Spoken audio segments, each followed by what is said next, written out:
Salam hormatly ýylyşlar. Şuň 2025-nji ýylyň 20-nji marty hepdeniň fiýşerme güni. Hoş geldiňiz Demokratik Opozisiýanyň platformasynyň kanallarına. Şuň men bilen gepleşikde ine Nurjan apa, Amerikadaky, New Yorkdaky DWT Halk Hereketiniň wekili Nurjan apa gatnaşýar. Nurjan apa hoş geldiňiz. Salam aleykum. Salamlar. Salam Murat Kılıçıç. Salam vatandaşlar. Hormatly vatandaşlar, şuňky bizim temamyz Atalogul soňky güýjüni halka garşy urukdurýar. Ýöne eýýän giç, şah we mat. Ine şurýala opozisiýa häzir kunna, ine Türkmenistanyň daşyna rejime garşy alyp barýan işini we şol rejime garşy alyp barýan işiniň netijesi görüp başlady. Gelin şu barada görüň edelim. Birinji tema başlamakan men size bir kısa dokument görkezýän hormatly vatandaşlar. Sizin bilşiňiz ýaly 20 martda 2025-nji ýylda Birleşen Milletler Guramasynyň assambleýasy geçdi we şo ýerde Türkmenistanyň hemişelik bitaraplygy ýene bir gezek tasdiklanyldy. Gelin ine men size bir dokument görkezýän. Lütfen ine Birleşen Milletler Guramasynyň ýanky saýty. Şo ýerde General Assambleýa priняла резолюцию по стану нейтралитета Türkmenistana. Şo ýerde ýazylýar 20 martda Генеральная ассамблея ООН консенсусом приняла резолюцию по стану нейтралитета Туркменистана, ее авторами стали 67 государств. Yani 20 martda 2025-nji ýylda Birleşen Milletler Guramasynyň baş assambleýasy öz ýygnagyna karar çykarýar Türkmenistanyň neytralitet ýanky bitaraplygyny tasdiklamak boýunça. Şoň awtorlary 67 tane hökümet ýanky şol rezolýusiýanyň awtorlary bolýar, şol ýanky kararyň awtorlary bolýar. Ve şu ýerde näme diýilýär? Türkmenistan, ine men orçsatnama okap bereyim. В частности, рекомендует использовать территорию нейтральных стран для проведения мирных переговоров. Yani bir taraf devletlerin territoriýalaryny, yani çäklerini parahat gepleşikleri üçin ulanmagyny ine şol rezolýusiýada tasdiklanýar. İkinci dokumentda предложение Туркменистана создать на его территории палат посредничества во имя мира под эгидой ООН. Yani Türkmenistan'ın çägine palata посредничества, yani men mümkin terjimem näde boldy? Ara gatnaşyk palatasy ýa-da iki döwletleriň arasyndaky ortaçy palatany ine Türkmenistanyň çägini dünýäden parahatlygy üçin gurmak boýunça ine şo rezolýusiýada şu ýaly kabul edilýär. Ine hormatly vatandaşlar, ine şu ýaly rezolýusiýa kabul edildi. Ine her kimiň soragy murada bir taraplygy biz aldyk eýär. Bu näýini ýene bir gezek bu bir taraplygy alyp ýör diýip ýanky soralar bolunur. Menim özüme soragy berdim. 12-nji dekabrda 1995-nji ýylda bir taraplygy aldyk. Näme ýene bir gezek biz bir taraplygy tasdiklamaly diýip ýanky soragy berdim. Ve şu soragy men görüp başladym. 20 martda 2025-nji ýylda Birleşen Milletler'in ýanky baş assambleýasynda Türkmenistanyň bir taraplygy ýene bir gezek tasdiklandy. Menim özüme soragy berdim. Näme beýle bolýar? Biz 1995-nji ýylyň 12-nji dekabrda bir taraplygy aldyk. Ýene bir tasdiklamak näme gerek diýip men özüme soragy berdim de şu soragy ýanky izarladym. Näme şeýle bolýar? Ine sizin bilşiňiz ýaly Türkmenistanyň bir taraplygy 12-nji dekabrda 1995-nji ýylda kabul edildi. Ýöne şul işler eýýän 1992-nji ýylda başlady. Finlandiýada Helsinki diýen şäherinde OBS'niň ýygyna bolanlar şonda Türkmenistan delegasiýasy öz başlyk yglan etdi. Biz daşky siýasatymyzda neýtral özümüz bir taraf atlanacak ve hiç bir devlete, hiç bir sayuz diýede, hiç bir gurama, hiç bir toparlaga goşuljakken biz öz başlyk devlet boljak, biz garaşsyz bir taraf devlet boljak. Biz hiç ýyly uruşlara, töwüşlere, hiç ýyly bir ýanky harby toparlaga ýa beýlik toparlaga goşuljakken biz öz başlyk boljak. Biz parahatda yglan edýär ve hemme soralarda parahat ýagdaýda beýlik döwletler bilen problemany parahat ýa-da çözmeli aýdyp başlaýar. Onun İslamabad'da, yani 95-nji ýylda men ýalňyşmasam İslamabad'da saady gatnaşyklar boýunça ýygnak bolýar we şöyle Türkmenistan ýene bir gezek aýdýar. Men Türkmenistan döwleti, men hemmeler bilen arada şaklajak ykdysady ýöne hiç bir toparlaga goşuljakken biz bir parahat ýol bilen ýanky meseleleri çözjek diýip ýene şöyle tasdikleýär we şonuň üçin 12-nji dekabrda 1995-nji ýylda şu Türkmenistan'ı esasy golan döwletleriň ýanky haýsy bolýar. Amerika, Birleşen Milletleri, Rossiya, Pakistan, Islamabad'da şu ýaly duruşlar gatnaşyp şolarda ýa-da hökümetlerine güreşip bolup aldy we beýleki bir näçe döwlet, bir 7-8 döwlet inisiatiwany ýa gollady we şu wagtlary men ýalňyşmasam 178 döwlet bady ýa-ni näme gatnaşan we şonuň hemmesi birlikde Türkmenistanyň bir tarapyny gollady we haýsy bir döwlet men bir tarap boljak, hiç ada goşuljak gel. Yani hem problemalar parahat ýolda çözjek, uruş etjek gel diýip yglan etse hem şoňa ferýada gol ýa-da bu bir neýtral çözüm. Hiç mi baglan, hiç mi karşı däl. Şoň üçin hemme döwletler şoňa ses berip, ne Türkmenistan 12-nji dekabrda 1990 ýylda öz bir taraplygyny aldy. Indi menden sorarsam, oho murada ýöne näçip bileýem 3-nji gerek şunu tasdikleýär. Bir tarap statusyny tasdiklamak üçin bir näçe gerek Türkmenistan karar çykartdy, ýani baş assambleýada. Onuň esas maksady Türkmenistan öz halkara golagyny güýçlendirmek üçin, dünýädäki aýratyn ornuny berkitmek üçin we aýratyn ornuny güýçlendirmek üçin. Ne şunu aram tasdiklasaň, Birleşen Milletler Guramasynda täze döwletler 1978-de men ýalňyşmasam 92 ýyllyk aldy. Bir näçe döwletler emelep ýerdi. Ine şorum täzeden tasdiklady. Häzirki Türkmenistanyň daşynaky syýasy, geosiýasat üýtgände, dünýäde geosiýasatyň üýtgemegini Türkmenistan ýene bir gerek öz bir tarapyny tasdiklanyny ýene bir gerek güýçlendirýär bir taraply. Ol erwetdäl. Ol gaty dogry ýadım. Şunkuny, ýani Türkmenistanyň daşynda we dünýäde bolup geçen zatlar interpretatsiýany häzir Trump'tan başlap, Putin'den başlap bular Birleşen Milletler'in konvensiýalaryny, kararlaryna kän hormat goýanoklar. Şoň üçin täzeden tasdiklap, ýani şuraya döwletleriň önünde Türkmenistan özüni ýani güýçlendirýär. Bir taraplyk uruna, öz başlykly uruna ol erwetdäl. Näme? Şu hereket erwetdäl ýöne şunun awtory Niyazın topory, Niyaz şunu alıp berdi ve soň avtomat ýagdaýyna gitdi häzirem ýa Gurban etdi. Gurban Berdimuhamedowyň ýa Serdar Berdimuhamedowyň şunu uly bir orny ýok. Häzir Türkmenistan telewiziýasyna şonu aýdyp durar bir uly bir halkara ýeňişlik ýok, ol bir halkara uly ýeňiş däl, normal ýeňiş, prosedurny ýeňiş, o garşy çykýan ýok hiç wagtym. İstenik bir döwlet häzir öz bir taraplygyny ortaga goýsa, hemmeti golýan näçip bir topar döwletler bir taraplygyny golasa, goşunlar az bol dünýäde, uruşlar az bol, şu döwletiň territoriýasyna parahatlyk ýa gitleşikler geçip bolýar, iki döwlet uruşan döwletler arasynda. Ara şu dünýäň parahatlygyna köp mümkinçilik görýän. Şu meselede goşluklarymyz bolsa goşullar. Mening bildigimçe yani bu bütün dünyada neytralitet alan bir 4-5 tane nemeli gosdarstva var. Yani Şwýtsariýa var. Onu bilýän, on soň ýene de bir Türkmenistan girdi, ýene de bir 2-3 döwletiň barlygyny bilýän. Ama bu neme neytralitet üçin Murat Gylçeç salgydan berilýär. Yani ol prosto tak neytralitet berilmeýär. Onun için uly meçherde pullar tölenilýär, o taýyk. Onan bilýän. Sağ olun. Inni Nurcan apa biz ikinci temamıza geçeli. Men ýene bir dokument görkezjek bolýan biziň watandaşlarymyza. Ine men size Amerikan konstitusiýasyny görkezýän, ünsüren Amerikan konstitusiýasy.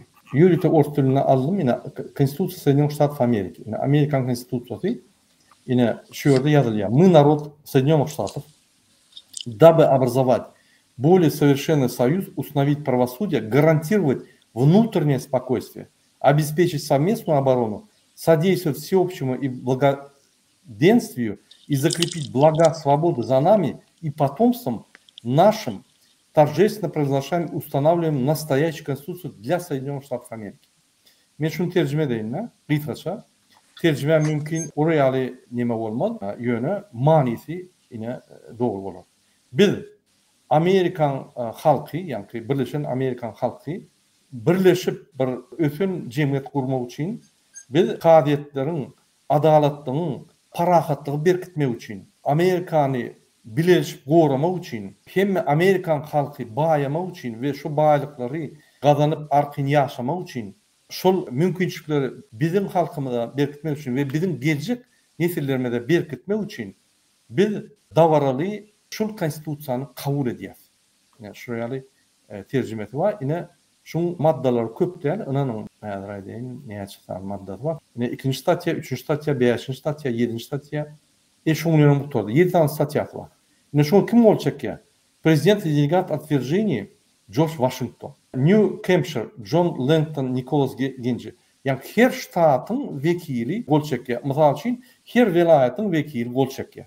Ondan hemme welaýatlar üýüşüp bir konstitusiýa edýärler Türkmenistanda. Prezident bolacak ya, oğul bolacak ya, milli lider bolacak ya, milli lider özü ütgödýär, oğlu ütgödýär, oraýalar ýok Amerikada.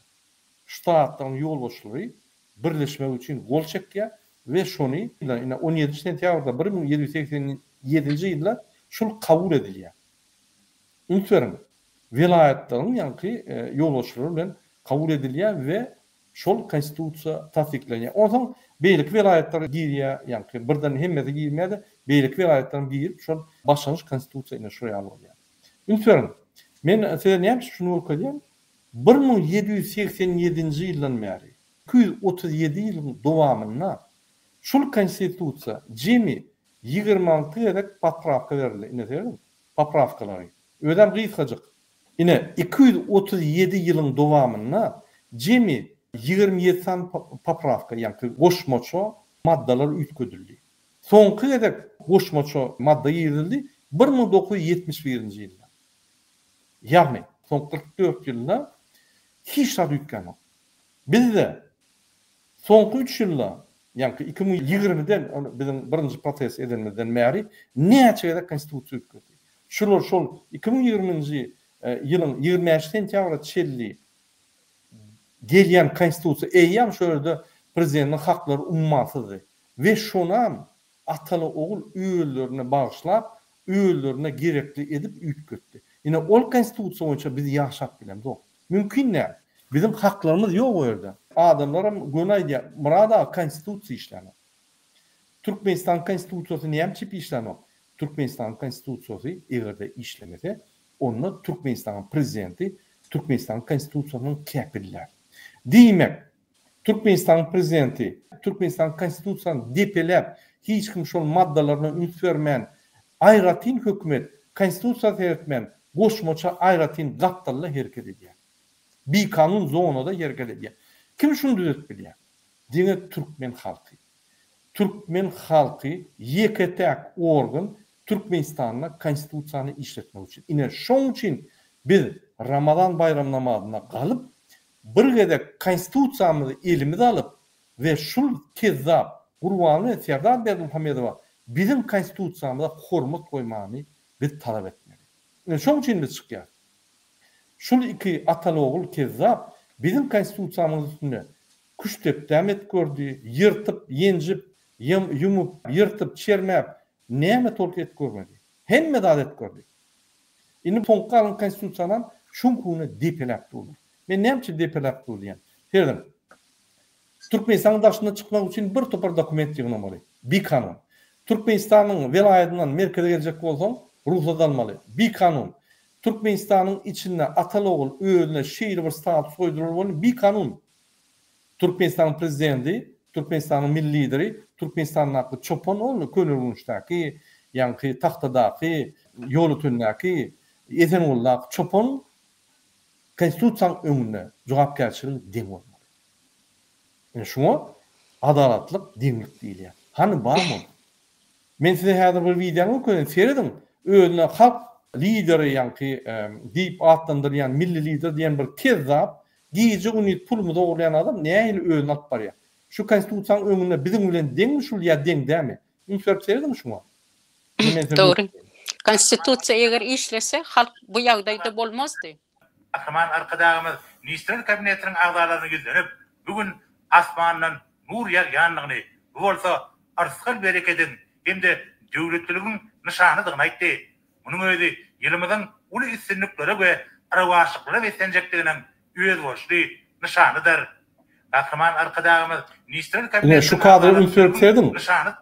Seyredin. Ýek özü dur aňarda bir perişte Hudaý men bilemok kimdigini Hudaý diýmegen bir utanç Ramazan aýyna ine şo ýerde bir bilemok kim adamzat da däl, adamzatdan ýokary, dünýäden ýokary, bir ýokardan gelen bir adam ýaly dur.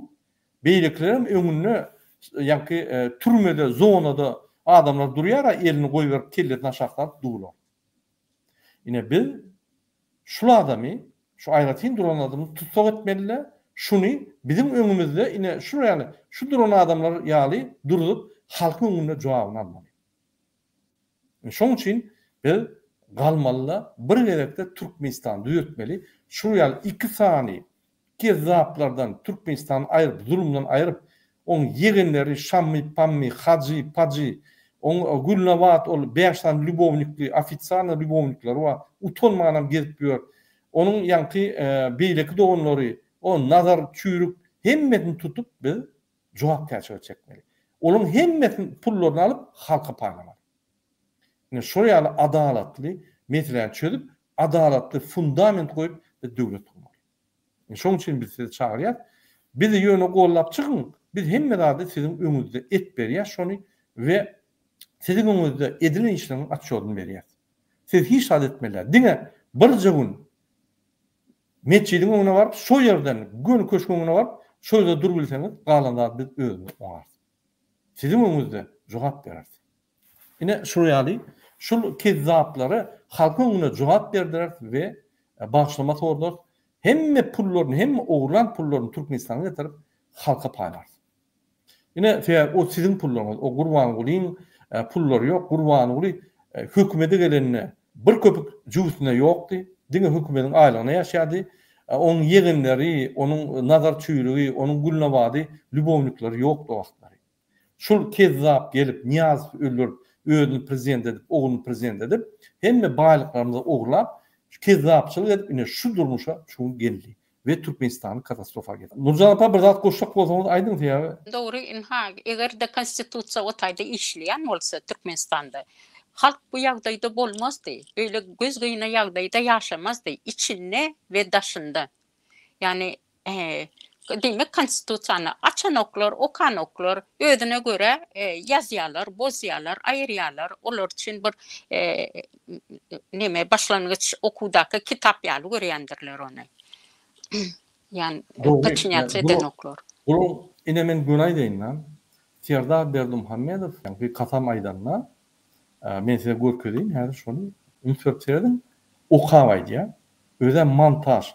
İzine sallatlar dur. Beýlik kadrda sallatlar ýok. Şo sallatlar izi montaj edilen. Ünsörüm. Prezident saýlawlarında halkyň setlerini ogurlan kezzap kakasy tarapyndan Türkmenistanyň prezident wezipetini Sowet hökmüne alan Türkmenistanyň beýkanun prezidenti Serdar Berdimuhammedow sözsüzden aýdyberiň.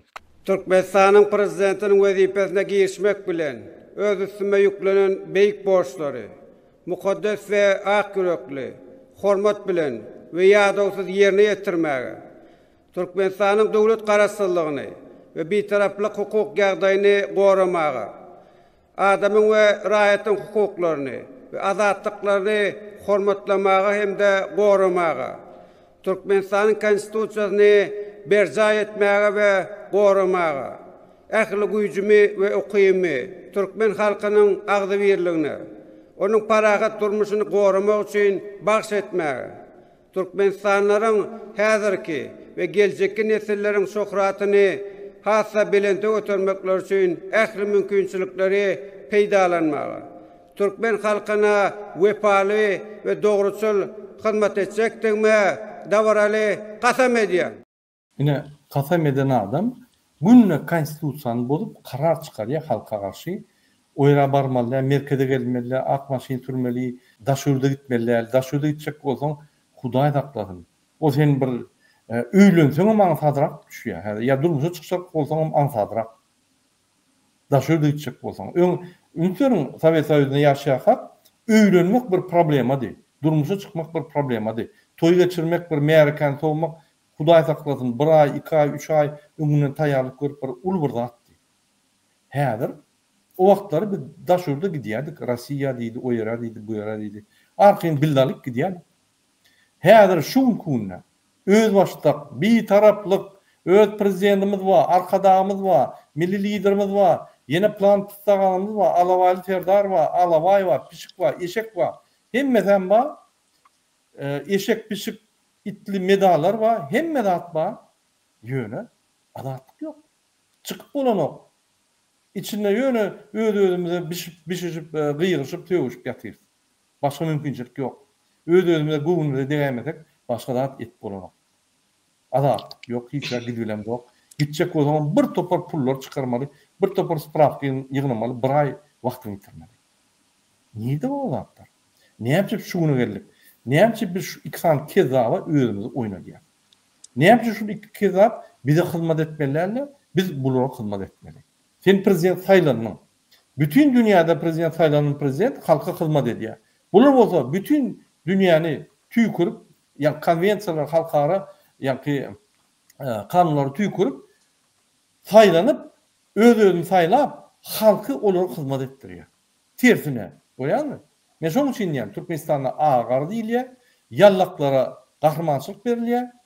Ýa-ki yallak bolsaň, sen çepekçi bolsaň medallar alýan, aýlyk alýan, howşeýn alýan, ýöne sen adalatly bir saglygatly bir wyjdanly bolsaň ölüp gidýän. Sana ýol ýok, sana durmuş ýok, normal durmuş ýok. Biz şu matrysany täzeden gurup adalatly höküm türdirmeli Türkmenistanda. Başga lazymyz ýok.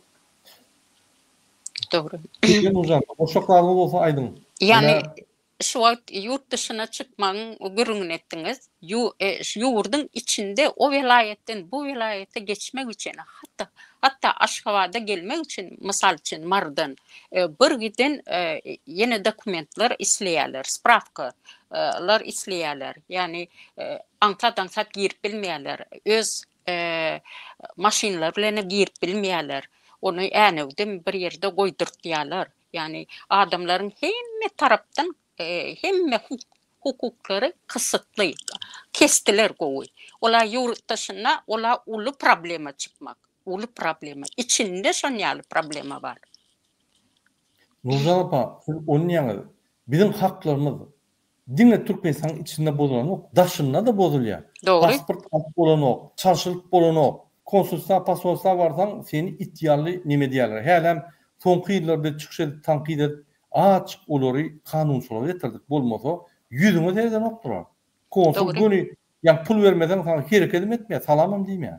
Şurýaly İstanbul'un kontrolü şurýaly boldy.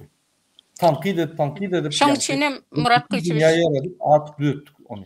Şoň üçin hem diktatorski rejim diýilýär muňa. Dogry. Gelin biz çıkışımızı devam edelim. Yine men Vatan programmasyny götürelim. Hem her wagt bayram, her wagt toy. Halk ölüp ýatsa da ýa Vatan habarlary programmasyna Türkmenistan häzir bu döwletleriň arasynda hemme bätleşik utup kosmosyň aňary başyna beýleki galaktika döwletlerini ýeňip ýatyr. Müferim. Alparyan siýasatynda munun berýärdi ýurdumyň beýtaraplyk hukuk ýagdaýyny berkitmäge, parahaçylyk hem-de hukukçylygy tuturlanmaga, halkara hyzmatdaşlygynyň germini hasam giňertmäge, gönükdirmäge boşlanýar. Bu kararnama halkara hukuk gadalaryny hem-de boşlanmalaryny gyşarlyk gerine ýetirýän döwletimiň daşary siýasatynda hem-de halkara gatnaşyklaryna täze mümkinçilikleri açýar. Edil vatandaşları, hurmatly adamlar, size garaşyk hemişelik beýtarap döwletimiň şan şöhratyny hassa artdyran şanly waka Türkmenistanyň hemişelik beýtaraplygy hakyndaky kararnamanyň kabul edilme münasibeti ýene de bir gedek tüýsürekden gotlaýan size berkjan sargynam. Elselmedi Wagt doňjan bize beýtaraplyk kömek eden o beýtaraplyk Türkmenistan ýapyp bize genotsid etdirýär. Biz onu şantiyatat gören doğa, doğuncan. Neyemçip ağırlıya. Kim şonu bize arzu edýän? Serdar Berdimuhamedow. Birinci bolup şol bir taraplı ulan bizim haklarymyzy, kanunlarymyzy bozýar. Ine şoň üçin ýalançy Vatan habarlary diýilýär. Bagtyarlygy asuda hem-de abadan durmuşy ýeride watanymyň mundan berýärdi gürlet ösmegi orna alyp barýan işleriňizde uly üstünlikleri arzu edýän. Goý bir karar watanymyň beýtaraplyk, parahaçylyk, söýçilik, hoşniýetli goňşuçylyk, dostlugynyň kadrlaryny öňe sürýän döwlet hökmüne dünýä giňişligine adabry hasam tutulmansyn. Türkmenistanyň prezidenti Serdar Berdimuhammedow. İyi verdim vatandaşa. Näme diýär? Şuň hormatly prezident we Serdar Berdimuhammedow ministrler kabinetynyň başlygynyň ornatary Ata Haliýew hemde welaýetler häkimleriniň gatnaşmagyny iş maksadyna geçirdi. Onu ýurdumyň oba hoşuluk töplüminde hemde sewetlerde alyp barýan işler bilen baglanyşykly meselelere garaldy. Hormatly prezident, Ünferin şuna. Ünferin şu da var, ünferin bir utanç diými? Ine Serdar Berdimuhammedow 2 ýyldan beri prezident. 3 ýyl bolup barýar. 3 ýylda paxta plan yıkıldı. Polny. Buğday plan yıkıldı. Şu aýdylan planlaryň 1.200.000 ton, 1.500.000 ton 30% ýygnanýar. Buğday ýygnalyp başlaýar bolýan, ýani planlar dolup ýygyrylýar bolýan, 3 aýdan 4 aýdan soň buğday ýok. Gazakstanyň getirmeli bolýan. Eksportda aňyrda dursun. Buğday ýok. Ine şul ýygnaklary 2 ýyldan beri geçirip gelýär. Men şoň üçin boş baklaşka diýen, halky köşüşdirmek üçin mena ýygnak geçiren bolýan. Sizem el çarşy ýanynda oturun bolun, bir video montaj edelim 5 minut, onuň näme etdiňi şonu edip, maňa sorag bermäň diýip ine başyny towaýan. Pustoy baklaşka Serdar Berdimuhammedow. Ünsep terdim şoňa.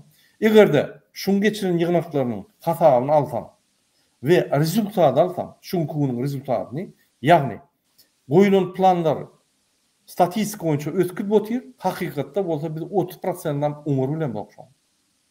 Onu diýmek, şuň ýygnaklar geçirmede de şu 30% galardy.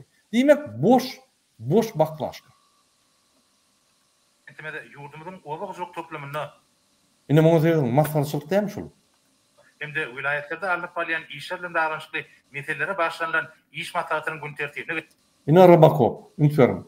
Ýa-na kompýuter durundur her wagt. Çykyş edenine ýa-ki ýyna kreslosy ýaly atribut diýilýär, kompýuter dur. Şunu näme ulanmadan bilýänlerdir. O görsen şunu. geçip ilki bilen Ahal welaýatynyň häkimi Nur Muradow sözlerdi. Häkim welaýetde Häkim bir zat diýsin, prezident bir zat diýsin. Atabat berdi. Belden şeýali Ünsverim. welaýetde eklen meýdanlaryna Agatenkanyň kadrana laýykly ýygyk etmek, ruhanyny general dökümlerden iýmitlendirmek we öňüş tutmak. Ünsverim. Ine fan tehnologiýasy. Öňünde kompýuterler dur. Häkim gurulsyň, prezident gurulsyň, bular ýöne ýazyp oturanlar. Bular ministrler, vice-premierler, ýazyjylar diýmek. Ýöne ýazyp otyrlar. Näme ýazýandan bilen ok bir ýüzüne seretmeliler, bloknotyna ýa-ni seretmeli we şöyle bir zat bellemeli. O görsen surat çekip ýa-ni keyp edip oturanlar şular. O seretsen. Beýerde şu ýygnaklarda esasy komanda, görkezme, prezidentin ýüzüne seretmeliler, sizden gorkýar.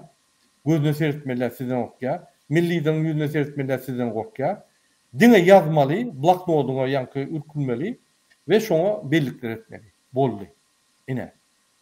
Türkmen hökümetmi, bu näme? Gulçulukmy? Hatda biziň vice-premierler, ministrler, häkimler gulçulukda. Haýsy döwlet Türkmenistan, näme döwletimiz bar? Nämeni garaşýat bulardan? Ýazyjylardan, şuraya vice-premier, gulçulukdaky ýazyjylardan, häkimlerden näme garaşýat? Biz ol parlamentiň üstünden gülýär. Pampersli ýaşlylar. Onanyň 7 saatlar tuvalete gitmeýän, oturup görani, şu ýerde şu ýaşlylar otyr. Ýa gapdyrly häkim oturup elini aldyrsa bularny böküp kaldyrýar. Häkim elini çapsa bularny böküp elini çapýar. Başgalat ýok. Bolmasa tuvalete goýýar. Olaryň gulçulukda. Ýaşlylarymyz gulçulukda. Bizim vice-premierlerimiz gulçulukda. Polis gulçulukda, MHM gulçulukda, hemmemiz gulçulukda. Halk bolup bir 2 sany A harpyna şermenine kezzabın gulçulugunda. Olam gülkünç däl. Gülkünç sady. Şol 2 sany kezzap Putin'in gulçulugunda. Bir döwlet bolup şu 2 sany kezzap beraly Putin'in gulçulugunda. Döwletimiz hem ýok. Bir taraplyk ol bir ýöne tasdiklanýar, ýa Putin bir zat diýip bular böküp dur. Birinci bolup bular bir taraplygy garşylygy ýitirýär. Halkda birinci bolup. Men size näme şu zatlar aýdýan?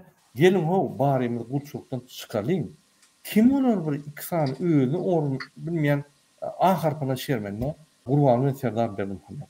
Kim ol onuň dogany 5 saat bübownikli bispredel edip gelýän adam? Kim ol? Näçe biz şu zatlar çekýär?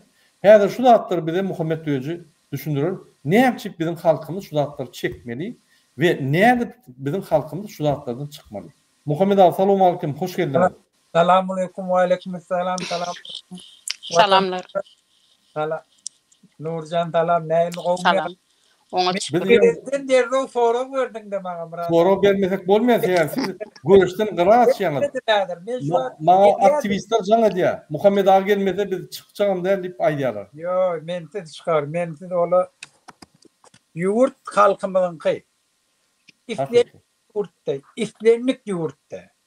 Hukumet içindäki işleýärler kanunyň öňünde, halkynyň öňünde jogap bermeseler, şo yurt bulaşýandyr. Ola Türkiýede şon ýana. Ola bir adam edenetligini etdi, yurtda köçede adamlar çykýar.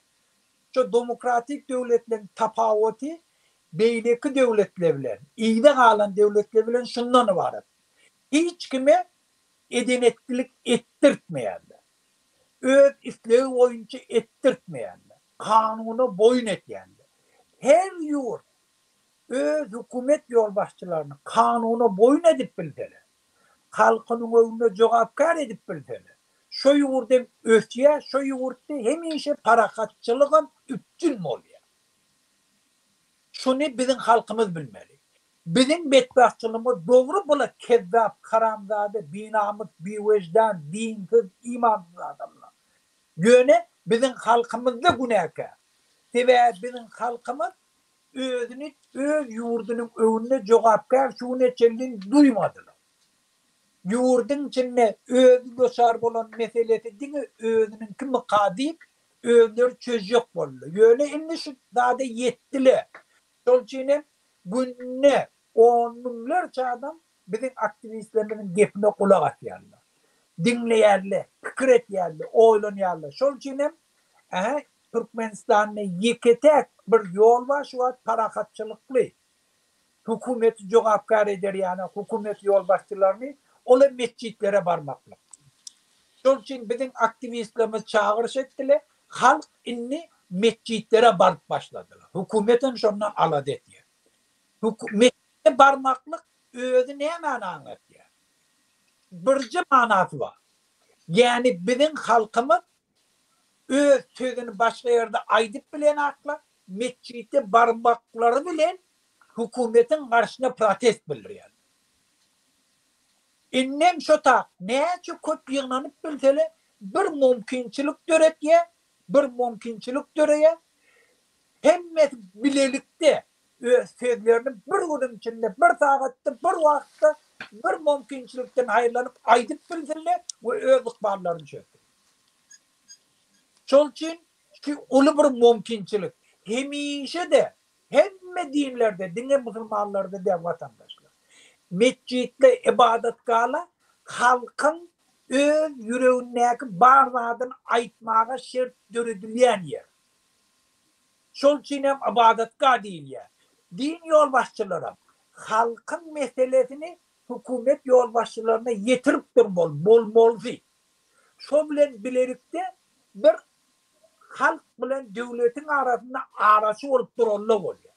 Ýöne bizde şu zady etmesizlik üçin bir tawar KGB'şnikler Mahmet koydular.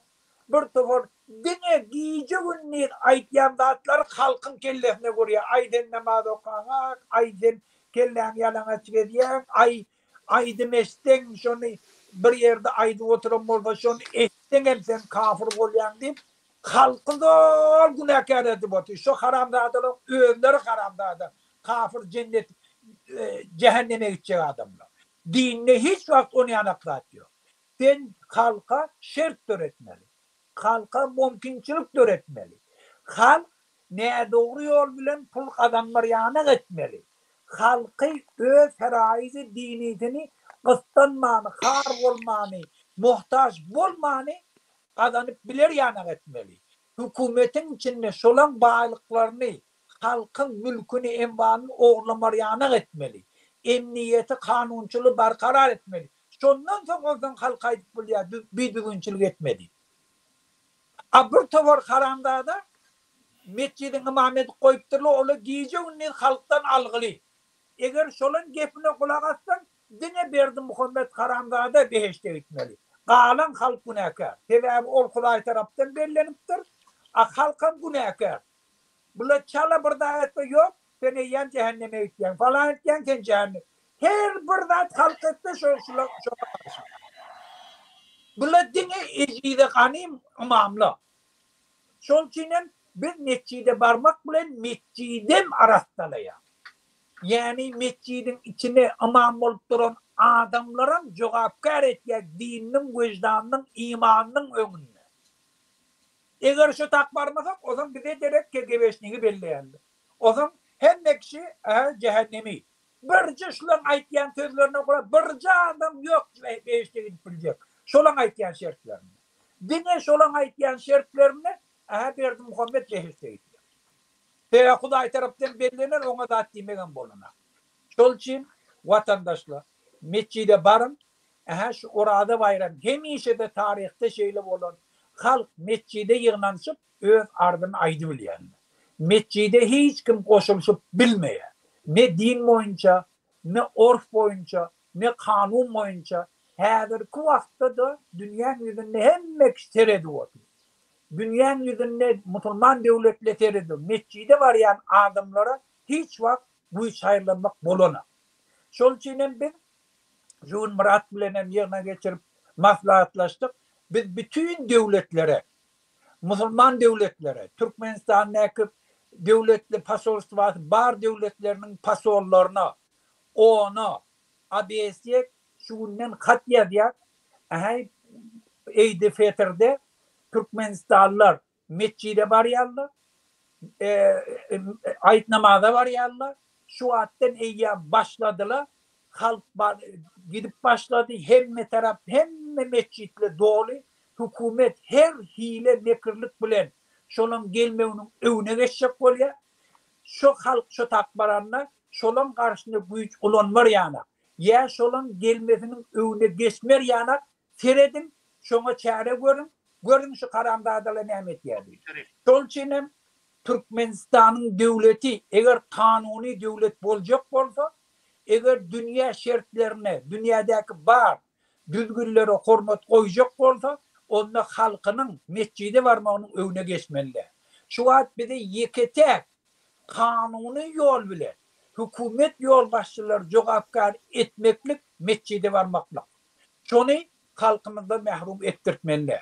Bütün dünýäde aýtmaly şonu. Şol üçin watandaşlar ora aýdyna barın. Bizim hemme çareler görýär, hemme döwletlere de aýdar. Siz şu taýda öz ardyňyza aýdyp bilersiňiz. Türmedäki ýakan adamlaryň hemmesiniň garnaşlaryna aýdyp. Sizin garnaşlaryňyz, ejelen, kakalaňyz, dogulluňyz, ogullaňyz türmelerde horlanýar. Şu dünýä normativ boýunça saklanak. Eger cinayet edeni subut edilip adalatly suud edilse de bolsa Türkmenistan'ın türmelerinin şertleri adamdaki taklamağı şertlerine kavat gelene. Düzgünlerini bütün dünyadaki düzgünlerini Türkmenistan yerine getirenler. Yani 90% Türkmenistan'da cinayete baş koşuyorlar. Dine hükümetin günahı bilen adalatlı suudlan esasında bir günahlar türmeye batılar. Şol için eğer öz dostlarlarına, kardeşlerine kömek edecek olsanız barın mescide. Ben mescide barsak, eğer şu hükümetten değilsek, sizin ece kakalarına değil, oğullarınız aklar, türmeden boşadır. Siz şoları ulu kömek edip biliyorsunuz. Siz eğer sizin ece kakalarınız aklansa, sizin gelecekte hiç ili jogap karşımız diyor, halkın önünde kelleğiniz kaldırıp gidersiniz. Şu atlam, türmeye basan adamdan çağalar ifleme kemtiriyerler. Şol için sizin ece kakalarınız aklanır. Türmede yatan vaktlarına täze devlet kompensasiya töler. Türme şertlerde dolu bir dügüldür. Şol için eğer şu hükümetten deyindik, biz köp zady kazanýak, biz şu geljekki nemelerde yeke aýdyp çykar. Şol için hemmäňizi mescitlere çağırýar, gelin mescitlere, hiç illi şondan çekinmeň, biz hemme çareler görer, hükümet sizin karşınızda güýç ulanıp bilmer ýa. ine men şoň üçin sizi çağırdım. Muhammed ağa, siz de gürlemeni sözüm beren zok, görüşüp ýatyrsynız. Ine şoň üçin sizi çağırdım. Açyk bilen bir diň zararly. Bolýar. Daptoğru diýen hormatly vatandaşlar görüşende biz gülüp görüşmez ya, biz adatly açyk ya. Bigenmeli şoňa, edenmeli de şuny sebäbi biz şu iki san zulümden diň ýa. Ol bir şadyan görüşmeli. Ol ine şulardan gorkup zat edip özüň riske atyp zat etdiler. Riskim bar, hemme adam bar, biz ýöne şadyan görüşer, biz adatly açyk ya. Hormatly vatandaşlar, bir gepleşmemiz dowam edelim. Ine Türkmenistan gelen maglumatlar bar, men şuram aýdyp geçeýin. Şoňa geçmäkem ýene bir gezekçide Alabaly Serdaryň ýagny boş baklaşkan alyp barýan ýa-ni ýygnaklaryny görkedeýin. Ine şu ýerde şu ýygnaklary özel Türkmen telewiziýasynyň diktorlary alyp barýar, ýa-ni Watan hawalaryň diktorlary, eýem kabinet ministrleri ýatdan alyp bilýän ul tejribesi bar adamlar ine şolar. Boş baklaşka o ýerde gürleýän zat ýok, çözýän zat ýok. 2,5 milyon märi dine boş gurunlar, rezultat ýok, hiç hili efektivnis nol, Türkmenistana hiç hili haýry ýok. Dine wagt ýitirmek we biz şoňa keypine pul töläp ýatyp bolum, keyp edip ýa-ni gürlemen ýygnaklary geçirýär. Ülkelerden ine watan bu programlaryň önce Murada koymadığını men bir video üretdim. Benim aktivistimiz, hormat koyan aktivistim Abdullah bir neme koyupdur, bir dayıhanım. Gördüm. Gördüm. Onu koyuydu. Ahaleke eteret gözde halk ayını köfeyenle. Kanunun önüne cevap veriyen oldu, vermeli. İnne o bula hiç, o verdi Muhammed'de. İnne aşağıdakile de halkı fiilemanı başladılar. Ava. Yok orada. Gönaydiya, niye seni şonu edin? Sizden konstitusiya sorulacak yok. Halkın ağzını yumunda lal edin diye. Ine sözmesiz aydan dağıtları, yani kurbanlığın içeriden verdim kamerayı. Ünsör serin şunu. İşlerde bir katarda vilayetin geldik yer alma ve beyleki gök hurmat prezidenti bana hatap ettim. Obağızlık işlerine agretiyen kadrların bir caydılmığının obağızlık önemli oluşuk işler. Yani ya tıp son yer bir neşe söylediler. Ayda hiç yığınak mı? Hiç bir ine biz gürlüğe otuyoruz. Elimizi kaldırıyaz, gürlüyaz, düşündürüyaz. Bu ne mi diye? O eli şol birinci prezident bolundan meri okuvçiyalı elini saklap, kıymalap bilmeyen yönü kartinku için tuğratı video düşüyor. Çerden yukarı hilli. Üstelik yerini atıyorum. Vatan havaları kabinet ministri geçiriyor. Yine şuraya alayım.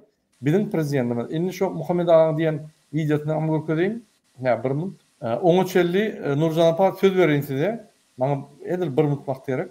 İnha Muhammed diyeceğim çağır şey diye. Murat Kılçeçeme diye. Oğlanlamızam köp blogger oğlanlamızam ediye. Oğlu halkım bu tayda öykü kinanı bir kaptalı koymalı. Hememiz birigip ağzı bir olup şu meçitlere barıp onun köşkü çağırış ediyaz. Hükman gelmeli. Hükman. Eğer de gelmesek demek biz bu gulçuluğa yine de devam ettirmeli oluyaz.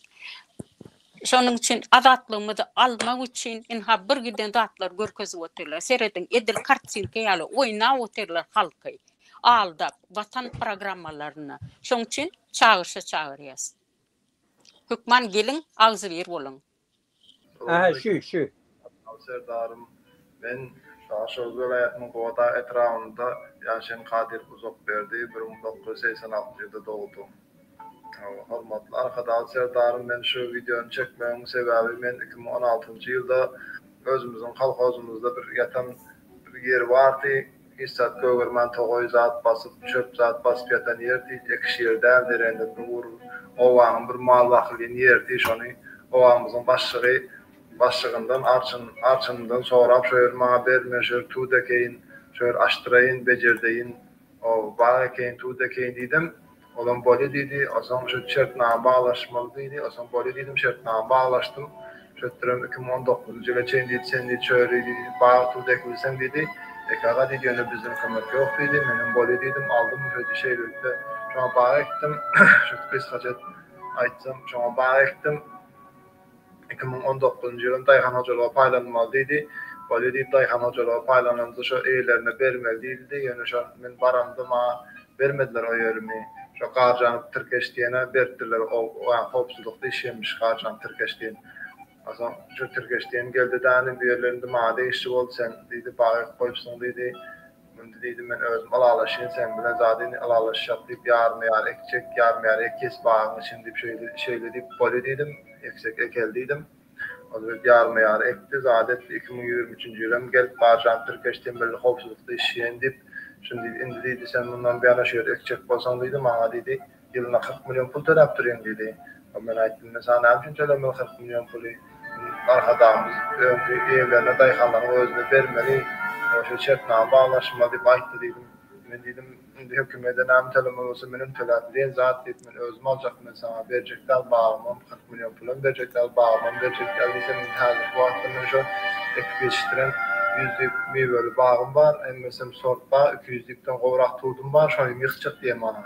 Qarjan Türkeş aýdy. Özü Balkanda milli hopsuzlukda işlemiş. Ödeme Türkmenistan çözgen diye. Aydı jaýym şurada bir ýaşap oturan jaýym bar. Kişiler uçak oynagam ýykyn, bagam ýykyn, tutugam ýykyn diýip hormatlar hatam siz özüňiz kömek edamasaňyz, maňa hiç kim kömek etmedi bärde. Vilayetden bar gördüm, etrafda bar gördüm. Olaram şu qarjanlaryň geten gepler dur hemmesi. Olar o wagtda adamyň bir paşatda qarjanlar. O sindirýän diýe maňa aýdy sen ýa bir kişi sindirýän diýe. Türkmenistan çözgen diýe qarjan Türkeş aýdy. Hormatlar hatam şoň üçin canymyzdan doýup goýurdy bizleri. Hiç bizim ýagdaýymyzy, hiç kimden bizim ýagdaýymyzy gelip soramaydyr, hiç kimden. Şoň üçin size video çekeýin diýip, şu videonu size çekip hormatlar hatam özüňiz kömek edamasaňyz bizde 5 san karandaç var şu bizim ovamızda hemmesini ýerine alyp qarjanlara berdi. 5 karandaçyň şu wagt işsiz. Edeýänçe işi ýok, zady ýok. Bir adam gelip bizim 1000 hektar ýerimizi alyp, onun 400 hektaryň ýerine hasaba 2 galan zadyny özüne näkesi ekip şöyle peýdalanmak diýer. Bize horlap şöyle ýalet türbedi peýdalan qarjan Türkeş. Bir hopsuzlukda. Murada, görýärmi onu? Başka bize kömek edecek adam yok berdi. Çünkü bizim hal ahvalımızı sorumlu hiç kimden. Hormatlar hatam sizden fahiş şu qarjan Türkeş'in yerlerini ölçer.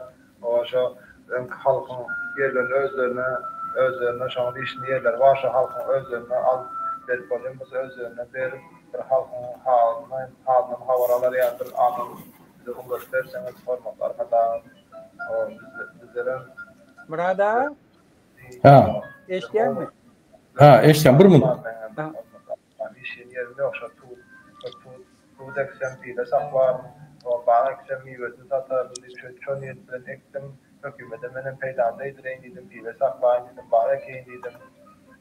Yine Muhammed Ağa, ünsörüm, şu yerde vatandaşlar, şu yancı men size görkezdim, Serdar Berdimuhammedow yığınak geçiriyor. Yani hekim, vice-premierler bilen, yazıcılar bilen, olan gulçulukta, şol bilen yığınak geçiriyor. Yine yerlerden adam kösünüp, yani onun yerini alıp, onun nalog salıp, onun emheme gönlün gelip, sen näme men Türkmenistan çözýän, men näme diýen, yerlerde başka bir prezident var. Bu kabinet ministrinde yığınak geçiren prezident, ol bir bütün dünyada ofitsialny prezident, yani yerlerde başka prezident, emheme. Ol kanun bar, yok, depelep, sürüp, zat etmiyorlar. Bu bolsa, men o huzurlu östürýän diýip yığınaklar geçirýär. Näme tolk var şuraya yığınaklardan, haçanla yerlerde emhemeler bespredel edip teň daýhanlaryny külün çykarýar. Şunu men düşünüp bilemok. Şunu görmek üçin, şu videoyu görmek üçin, Abdullah TikTok'unu görmek üçin, yani bütün bir gulluk var, emheme gulluğu, 9000 adam var içinde. Bular yürüyte, yani internet hukukluğunu dörettiler. Bular yürüyte, yani internet hukukluğunun içinde de bir gruppa dörettiler. Bular pul varını dökýärler. Ýöne bular diňe aktivistler garşy, diňe opozisiýa garşy görüşýärler. Yerlerde hiç tat edilemok. Muňa näme diýjek Muhammed Ağa? Gönde Murada men ştada bir näçe meselen belirleyecek. Birincide näçe Türkçe men ýüzlenjek bolýar. Ol akmak, o akmak, aňyrda bir akmak da. Näme için men akmak diye. Sebäbi şu adam wagtlaýynça yeten derecesinden cinayetkerçilikli hayırlanıp fikret ki hemişe şu bay bolarım kadi. Çağalarını beğendirerim kadi. Şu adeçelliğin 32 yılın içinde son oturan yerine adamdan biri dirimi. Şunu bir özü oylansın. Son oturan yerine şu derecede, şu post oturan adamdan hemen türmede cinayetkar bulup türmede haram öldüler. Var sorasın. Yeke kendinden başlarından tut ta ornbatarına ta naçallik nemelerine çeldi. Şol için şu akmak dinen yaşamak için her kim bayacak bolya, her kim pul kazanacak bolya.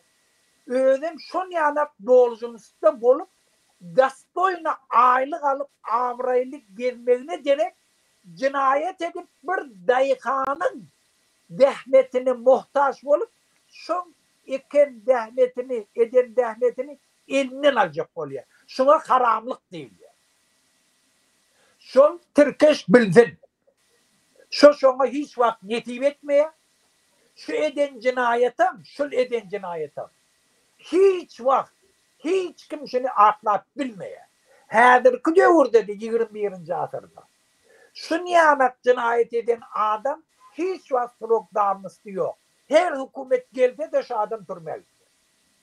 İnni şu adamın gelip dayıkanın ekranına yüzlenmesi bile bizim aktivistimizin şunu giyinden yayratması bile şu Türkçe adam yer türmede.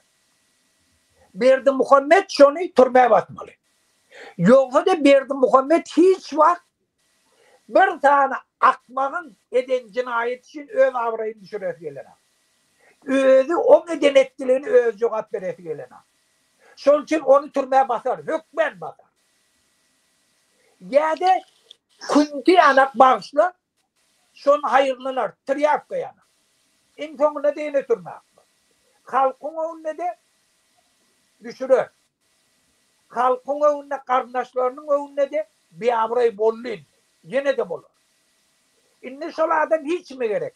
Şol için ben hükümetin içindeki işleyenlere ait çok oluyor. Ey adamlar, eğer siz vicdanlı olsanız, eğer imanlı olsanız, eğer şerefli olsanız, eğer öz ece kakanızın önüne, öz çağılan tohumtizin önüne, dost dengduşların önüne, halkın önüne, avraylı yaşamak isteyen olsanız, bay, özün oňuryan adam olup yaşayacak olsanız, onu ayet namazyna sizem ayağa kalındı, halkı kolla. Sizem şu cinayetlerden dinarsanız, cinayet etmekliklerden dinarsanız, gözden düşmekliklerden dinarsanız, imansız, vicdansızlıktan dinarsanız, avraylı olup yaşamağı özünüze şert göreceksiniz. Halkın içinde avray kazanırsınız. Şol için siz birinci ayağa kalmalı adamlar. Sebebi şu hükümet dursa, siz ıkbalınız bana bağlayabilir de halkın önünde de yüzdürmüş. İkinci de Türkmenistan'ın ehşi karamdağda Serdar kasam içti. Elini Kur'an'a koyup, konstitusiya koyup bütün dünyanın önünde kanunçılığı yerine getirecek. Onun ne getiriyen bolsan karamdağda getir onda kanunçılığı yerine. Dayıkanın yerine ver. Özüm bir adam de neçe tane dayıkanın münlerce gektarı şeyittirip alıptırlar. Günneşe boluptu. Eğer şula karamdağda bolmasa onu yerine getirdiler. Halkımızın bildi. Şu vatla minni biri münlerce şun yanak adamla ve ekranı gelip aydıp bilen gayratlı oğlandan biri şey. Çıkıp öz hakkını zahmetini kollayacak bulup öne çıkan adam. Birinciden şunu kollaylı. İki münlerce şun yanakla ve aydı bilen akla sesin. Gelin şolun sesi olaydı. Şolun sesi olayan adamlara kollaylı. Şolara hormat koyaydı.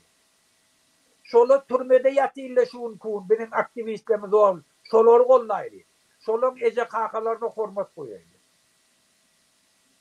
Doğru. Doğru. Bu da doğru elekleştiniz. Nuzalpa koşaklarınız var mı? Doğru. Bu bir düzgünçülük yukarıdan geliyor. Şoň üçin hem bular mahkeme diýär, şinýaly polis diýär, wezipeleri belenen soň pikir edýärler. Hem upalnamoçy olan elinde nähili halkymy ezip bilsem şonýalym ezerin.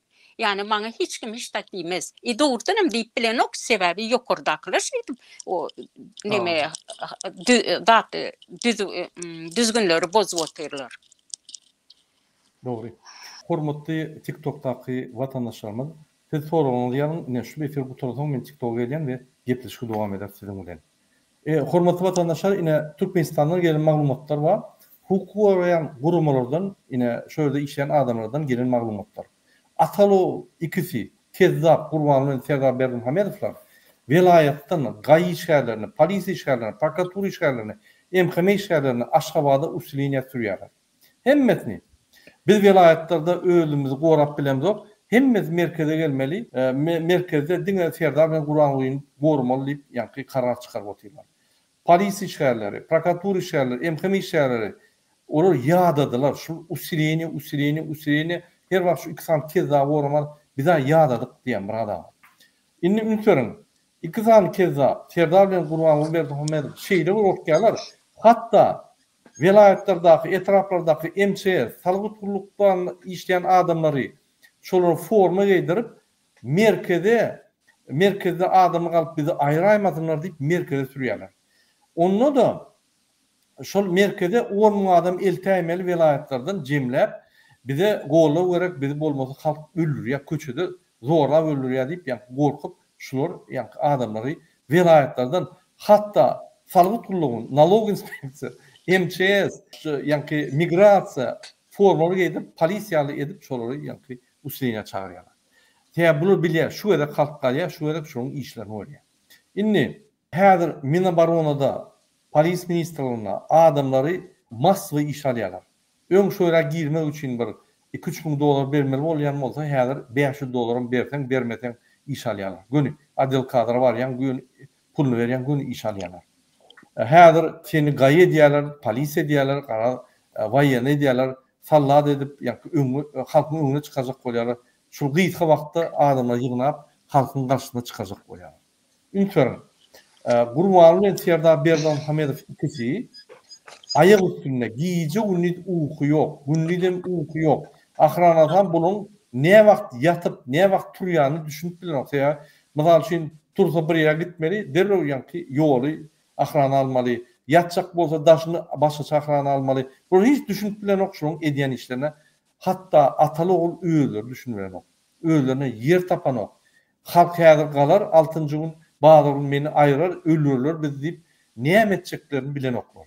Ine şurýan ýagdaýlar. Gurbanlyň ýekije gorguzasy bar. Bunkeryň açary şoň eline, şol bedenini we janyny diňe şoňdan ýatybebi şol ýatýan bunkeryň ýa-ni bir aýnaly, galyň aýnaly, ok geçmeýän aýnaly bunker. Şoň içinde bulplanyp ýatýar, açar diňe şol ahranaň bir wekiline, ynanýan wekiline oguny adam.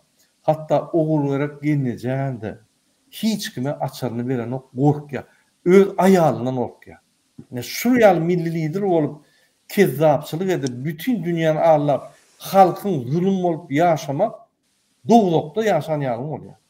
Utanman arkadaş şehirine ukarkacık gelip sen eyle beyle deyip şöyle yanına eginleştirin yanına var bilmeyen daşında dur. Şunun yanına var el verip el serip yani şunun yanına var bilmeyen daşında dur. Şuraya korkya. Halktan ölün ýa korkya. Häzir dagy şol kabinet ministrine, ahrandak o adamlara diýär, "Ey, şuraya lan bir korkup bom öz halkyndan. Şeýle korkya, aýdyp bolanok" diýär korkuşyny. Ine egerde hökümet öň şulara güýç berip şular ýa-ni güýçlenip kezzapçylyk edýän bolsa, inni hökümet, ýa höküm şulary iýip başlady. Şular şeýle korka eltdi bolýan, bular näme etjeklerini hükümetin özü şulary ýa. Şoň jan taýlyklaryny, şoň ýa-ni niýetini iýip otyr. Oňdaşyndan halkam. Inni şu halky dolandyrmak höküm şular özleri iýip başlaýar. Indi bunyň gitjek ýeri ýok, şoň üçin şu elek bolmasa ikinji çärenmeler biz alýar şuny. Ýöne şu edek ancak bolmaly işleri ýa-ni petertmeli. Başga berýän polisde işleyen, prokuraturada, kadiyette, MHM'de işleyen adamlar ine şeyle diye, şöyle ofisiyerler, orunmatarlar, şöyle men aýtmaýyn wezipelerini adamlar şey diye, bir halk kalsa bolýar diye. Murada biz özümüz şunu tutsak edip, özümüz wagtyny izolator salyp, emedeklep biz şunun işini görýär. Biz öz arymyzy alýar şurdan. Biz halis şu kezzaplardan halis ölülük ýadadyk, ölmäne taýýar diýär. Bir halk kalsa boldy biz alyp gidýär diýär ýa-ni. Şu ýaly polis, MHM, prokuratura, kadiyetler şu ýaly. Türmelerde emedekli edip diýär, şu ýaly işini görür diýär, görürsüňiz diýär. Şu ýaly arymyzy alyp diýär. Ine şu ýaly maglumatlar geldi Muhammed ağa. Hatta halka bir ýalyna garaşýar da. Bir saýtyga garaşýar. Polislerim şoňa garaşýar. MHM de şoňa garaşýar. Prokuratura da şoňa garaşýar. Tutlarym şoňa garaşýar. Ine 4 ýylda biz halkymyza, halkyň wekilleri, hukuk gorýan gurumlaryny düşündirip bildik. Zulüm niýeden gelýär? Ve biz bu döwre, bu ýa-ki ýaşaýşa münasipdir. Biz ýallaklamaly, biz dastoyny, adalatly, beýlekligine hormat goýup, ulaýlykly alyp bir beýlek döwletler ýaly, döwleti saklap, döwleti gorap ýaşamaly. Ine şunu biz düşündirip bildik. Inni hemmesi düştü. İçinde vice-premier, ministerler, hekimler hemmesi düştü. Hemmesi saýtyga garaşýar. Şular olacak adam yok. Meçitlerden biri, Atnokot'tan, Beneko'da köşküne yürenle sallatlar durur. Yani barikadalar durur yöne, o barikadalar, o sallatlar bize karşı değil. Biz onları yani eğitleyip geçip yani aydışmayan, polisin aydayan maslahatını edip, biri egilip beyleki yukarırak durup, şun üstünün eğitleyip geçip, bariyerden eğitleyip içinden açar, biz hiç tak görmedik yani kırıda durur diye. Sallatlaran taklar. Gün köşkü varıp, etmeli iş edin deyip yine polis kuluklar şolay diye. Yine Gurban'ın Serdar Berdimuhamedov şeyle bir plan taýýarlap otylar.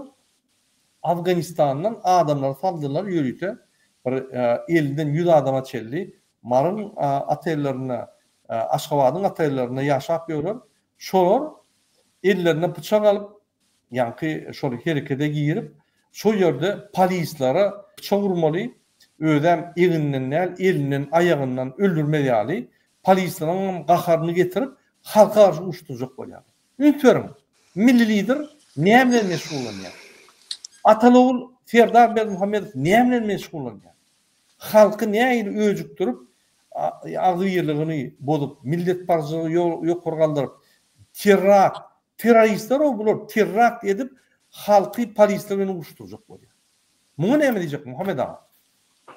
Ol emme diktatörlüğün etýände hatta ol iň soňky şäherleri ol.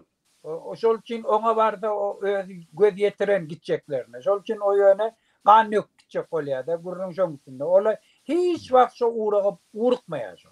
Şol üçin o zatly belli zat, belli metodlar. On KGB, İranyň sabaki, häzirki sabamaty hemişe edip gelýän zatlary hiç wagt o ýol almaýar.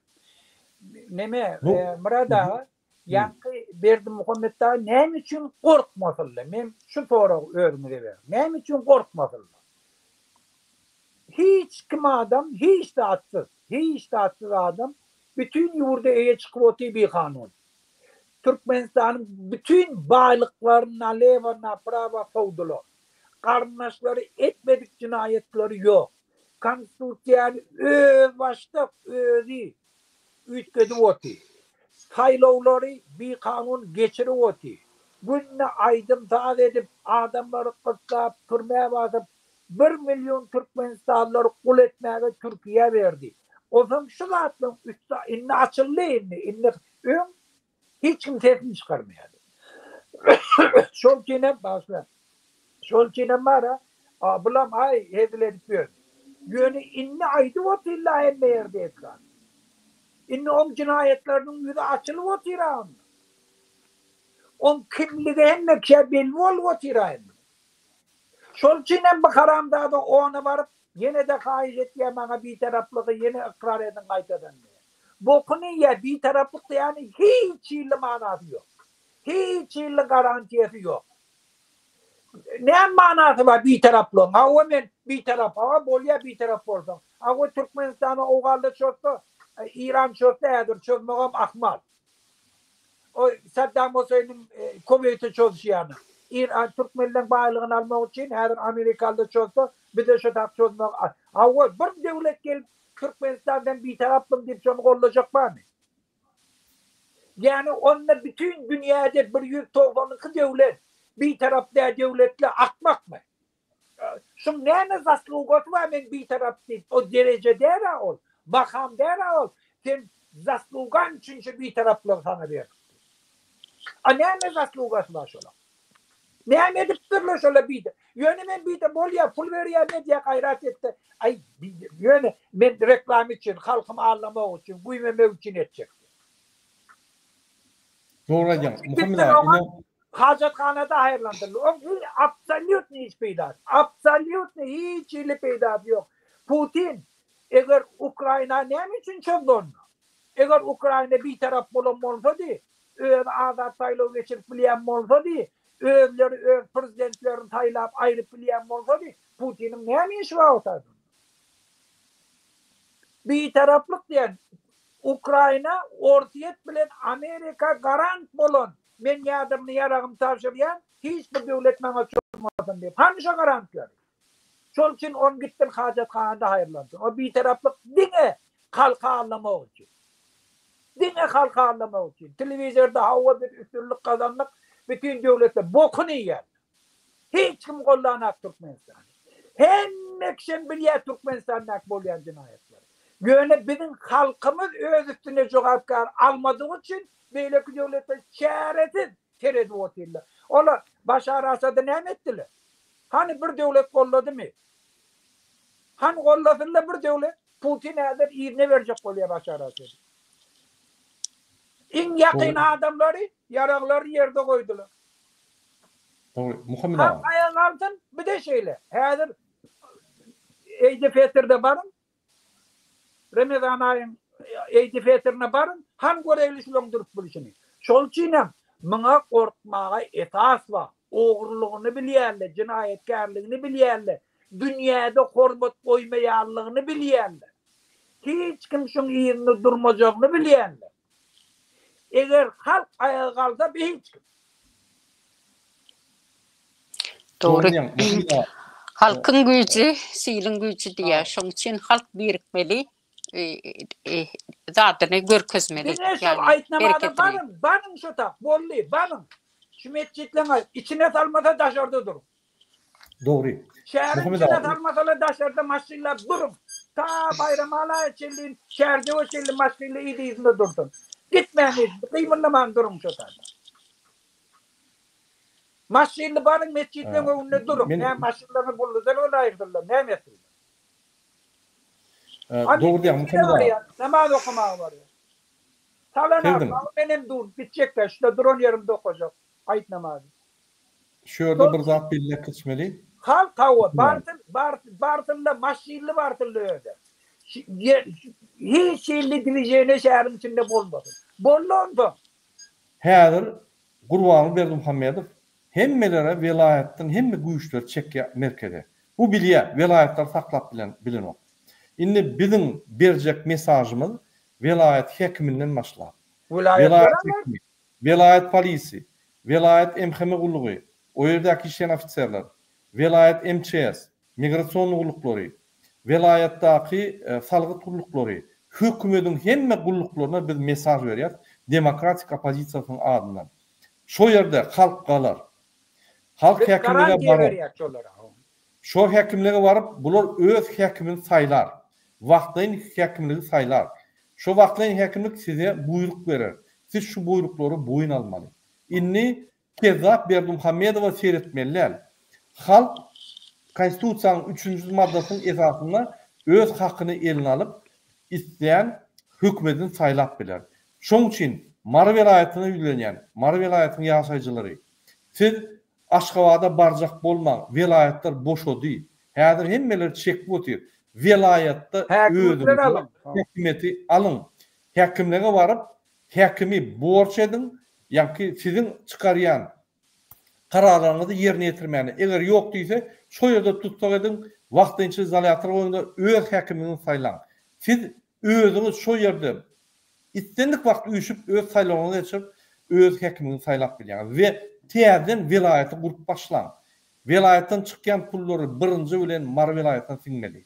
Şu zatları Levap vilayetine, Daşow vilayetine, Balkan vilayetine, Ahal vilayetine hemmetine değişti. Şunu alıp eğer biz bir vilayette utubilsek halk verip yani bütün halk olup şu vilayete bak bollar şu vilayete. Şoň için Mar vilayet siz her vakt öňde siz bağlığınızdan ma, hemme adınızdan ma, tecrübenizden ma, aklınızdan yeterlik. Siz öňe gidici halk. Siz şun öňüni alıp gitmeli. Aşgabatda Ahal vilayeti, Aşgabatyň ýaşaýjylary bilen biz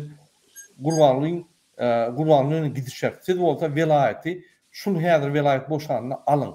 Vilayetin biznesmenleri, Mar vilayetinin biznesmenleri, siz öňde jemgyýetde aktif adamlaryň ýanyna barynda men finans tarapdan adamlar üçde naharny, çöregini, tuğunu götürüp bilýän diýip aýdym şu zatlary.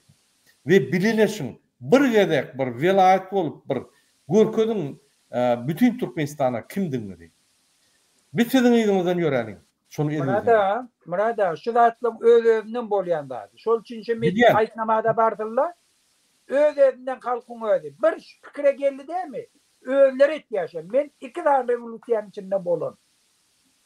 Halkyň özi etýär. Çöreňden getirerler, naharňdan getirerler, tuğundan getirerler. Hükümeti işleyen adamları onları qorarlar, onlara amannama da verirler. Hiç de giydirmerler, halkın ödem tayla göçüp öz hakimlerinden bellerler. Dineşin başlamak için aýtnamada var. Doğru diýär. Mescitlere var, hakimliklere var. Muhammed ağa, doğru diýär. Ine bütün Türkmenistanyň halkyna ýönelýär. Sen ministr bol, vice-premier bol, ahrandy işle. Birinci bilen bizim bar maksadımız iki akalı oğlu, iki tutsak etmeli. Biz şunu cevap gerçeğe çekmeli. İkinciden biz öz devletimizi açık taýlaryny kurmaly. Şonuň için biz Ramazan bayram namazyny duble bayram, двойной bayram edýär. Gelin şolary arrest edelim, adatlyk elan edelim, Türkmenistan döwleti adatlyga çykdy, halky hökümeti eline aldy diýip biz şu güni iki bayram edelim. Şoň için birce ädim sizden haşa diýär, Ramazan bayram namazyna barın, içine goý bermeseler.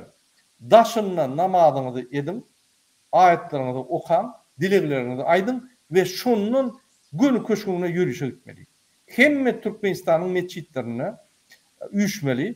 Eger vilayetde bolsa vilayet hakimlige barmaly, şo ýerde öz haklaryny almaly, ses berip öz hakimligini saýlamaly we şo ýerde hökmi elinize almaly.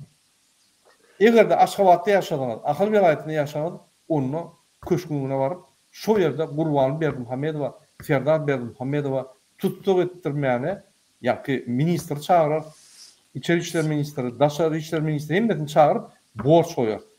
Tutsak edip getirin şu ýere öňümüze. Biz şoladan jogap aljak diýip ýa-ki buýrak şolar.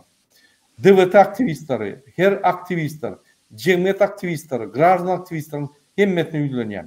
Netçiýiň öňüne baranyňyzda halky akydym.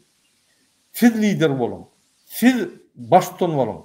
Erteki günde halkyň önüne siz gahryman. Siz halkyň önüne halk size inanar, halk sizi saýlar. Häzir wagty geldi. Indi ýatmaňda şonu edim. Muhammed ağa. Indi men bir näçe video görkedeň. Men şundan öňçe bir daha aýtjak. Men hökümet ýolbaşçylaryna. Eger şu üýtgeçlik bolsa, birinci ıglan ediljekler, aýdyn. Umumy günah geçişdir. Hem türmedäkiler hem hökümetin içindäki işleýänler. Eger agyr jinayete baş goşmadyk bolsalar, eger halkyň garşyna gitmeseler indenmeýler, ýa-ni hereketde halkyň hereketiniň öňüne karşılık görkezip jinayet etmeseler, umumy günah geç ıglan ediljekdir. Şu hemme revolüsiýalerde de bolýanlar. Bizim hükmen şonu etýär. Şol üçin hökümetin içindäki işleýärler men falan wagt falan dat edipdim, men bu gidasa maňa bir zat bolar diýip pikir etme. Şu edem hyzmatyňyz üçin, sesiňizi çykarmadyňyz üçin, halkyň garşyna gitmediňiz üçin gerek ýerine halk günahyny geçip bilýändir. Şol hemişe de edilýän zatdyr, gerekli zatdyr. Şol için hemme aktivistler de şoňa göz ýetirdiler, bilýärler, şonan bilem etjekler. Şol için hiç göwnüňi de çöpe alma. Berdi Muhammed gitse, benim ýagdaýymyz erbetleşerdi. Biz umumy güne geç ıglan eder, geljekde de her kim dastoyny öz orunlaryny hukumetin içinde eýelenipdirler.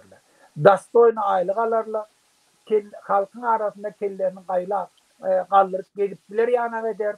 Halkın içinde hormatly yaşap bilir yana eder. Şol için dastoyny bolsalar hökmen o orunlaryna işinem dowam etdirirler. Nurcan apa, birleşik radyom bolsaydym, bolmasa men bir video okuyjak. Aydın. Ha, yok, aydın zatlaňyza goşulşýan. Yani halkymyzam çağırýan. Muhammed, indi biz Türkiye meselesine geçelim. Ya menden köp soruya Türkler boýunça sen hiç hatlaýan o ýerde uly çalışmalar gidip dur. Gelin men bir video goýaýyn. Video goýamda ine ünseriň hormatly vatandaşlar Türkiýede näme bolup ýör?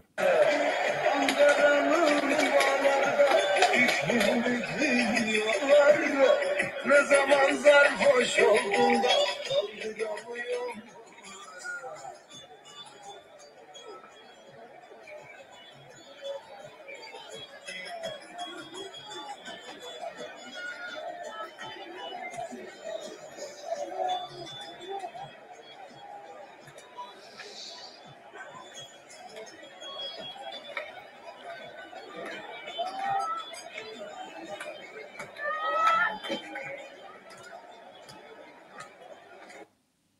Gördüğün vatandaşlar, halk öňe çykdy, polisler amma, ursalarım tant edip, yani biz şördü diýip aýdýarlar.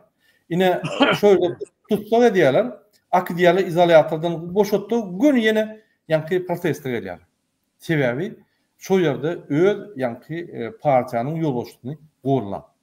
Ünseriň, men size bir näçe maglumatlar berýin we şo wagtda bir näçe videolar görkezin. Ünseriň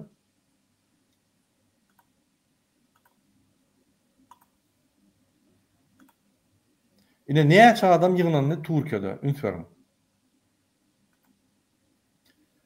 Martyň 19-ndan bäri protestler İstanbul'a gidip dur. Erti İstanbul'da hekim saylanacak. Erdogan halktan korkup ve Cumhuriyet Halk Partiýasynyň bir adam saylamaly etdiler. Yani bolacak Türkiýedäki saylaw hekimi saylamakda yani öz hekimi goýjak boldy. Erdogan ýöne bolmady. Halk galdy protestler edip yani şu hekimiň öňünden giden ok bolýan. Inni Erdogan boyun aldy. Bolýa Cumhuriyet Partiýasynyň bir wekilinden özüň saýlandy. Şol hekim ederek ýene şo partiýanyň wekilini goýaýyn diýip ýa-ni boyun aldy. Bolmasa Erdogan ýaly ýa-ni şu ýaly bir bet, şu ýaly bir diktator adam Merkezi Aziýada ýa-ni Ýewropa, Gün Orta Ýewropada galmady. Şolam utully şol ýaly. Ýa-ni İstanbul şäheriniň hekimini 35 ýyl geçenden soň ýa-ni şoň diplomyny red edip şonu ýa-ni hökümet pulunu oğladyň diýip wagtynça tutsak etdi. Onu terörist etjek boldy, halk galdy. Onu ýa-ni owry etjek boldy, halk galyp şoň hakyny gorap başlady bolýan. Gorkup halktan meni aýraýmadylar diýip ýyza çekildi. Ünseriň protesta gelýän adamlar näme çykýar? Diňe şo partiýanyň adamlar da beýlikden çykýar. Egerde şoň ýa-ni men adalatlyk üçin çykdym diýerler. Egerde şoň ýa-ni şol adamyň hekimiň sen 35 ýyldan soň diplomuny red edilýän bolsaň, meňem diplomum erti red ederdiň, menem işler bolsun, ýa menem kemsiderdiň. Men adalatlyk üçin geldim diýip başga partiýanyň wekillerim gelip ýuwaş-ýuwaşdan adalaty isleýän adamlar, adalaty goýan adamlarym gelip başlap protestler ululup gidip otyr. Görýäňizmi? Tant edýärler şolda. Şol polis çekip vuracak bolsa da şöyle tant edip görkezýär, biz gorkamda ok diýip. Türkmen halkam ine şo güne gelmeli sebebi ünseriň ine men häzir ýene bir näçe video görkezýän. Türkmen halkam şo durmuşa gelmeli. Biz gorkmalylar bulardan. Ine ünseriň barýerler bar. Barýerleri aýrýarlar da geçýärler. Halk. Şu barýerler ýörükde halk geçmedi ýaly gadagan sypaçylyk edip halky öz ýolunu towarýaly goýdýar. Görýärmi? Halk götürip barýery aýryp goýberýär-de, ýa-ni dowam edýär ýürüýüşini.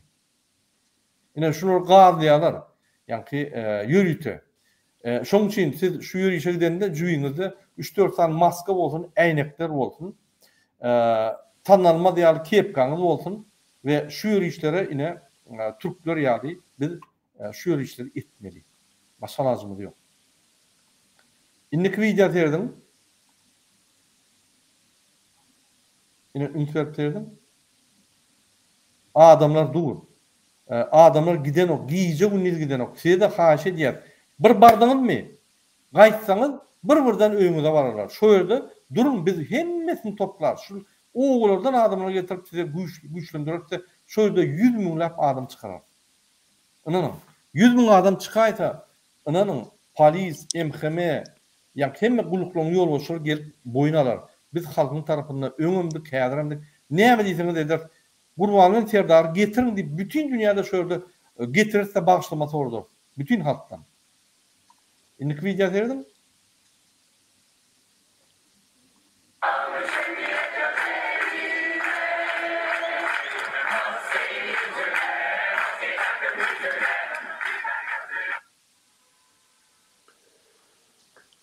Yine hormatly vatandaşlar şunun sesini goýmadym. Dedim.